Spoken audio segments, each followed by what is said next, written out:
தென்மண்டல வானிலை ஆய்வு மைய தலைவர் பாலச்சந்திரன் ஆழ்ந்த காற்றழுத்த தாழ்வு மண்டலம் குறித்து விளக்கம் அளித்திருக்கிறார்.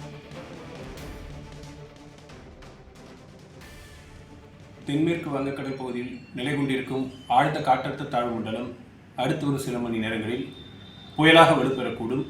இது தொடர்ந்து வடமேற்கு திசையில் நகர்ந்து நாளை பிற்பகல் காரைக்காலுக்கும் மகாபலிபுரத்திற்கும் இடையே புதுவைக்கு அருகில் கரையை கடக்கக்கூடும். இதன் காரணமாக வட தமிழக கடலோர மாவட்டங்களில் பரவலாக மிதமான மழையும், ஒரு சில இடங்களில் கனமுதல் மிக கனமழையும், ஓரிரு இடங்களில் அதி கனமழையும் பெய்யக்கூடும். இந்த புயல் கரையை கடக்கிட்ட பொழுது பலத்த காற்றானது மணிக்கு 70 முதல் 80 கிலோமீட்டர் வேகத்தில், அவ்வப்பொழுது 90 கிலோமீட்டர் வேகத்தில் வீசக்கூடும். மீனவர்கள் கடலுக்கு செல்ல வேண்டாம் என்று அறிவுறுத்தப்படுகிறார்கள். இது குறித்து தொடர்ந்து தகவல்கள் கண்காணிக்கப்பட்டு தெரிவிக்கப்படும். தென்மேற்கு வங்கக்கடல் பகுதியில் நிலை கொண்டிருக்கும் ஆழ்ந்த காற்றழுத்த தாழ்வு மண்டலம் அடுத்த ஒரு சில மணி நேரங்களில் புயலாக வலுப்பெறக்கூடும்.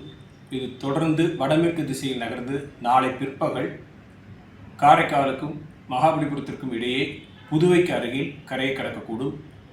இதன் காரணமாக வட தமிழக கடலோர மாவட்டங்களில் பரவலாக மிதமான மழையும், ஒரு சில இடங்களில் கனமுதல் மிக கனமழையும், ஓரிரு இடங்களில் அதி கனமழையும் பெய்யக்கூடும்.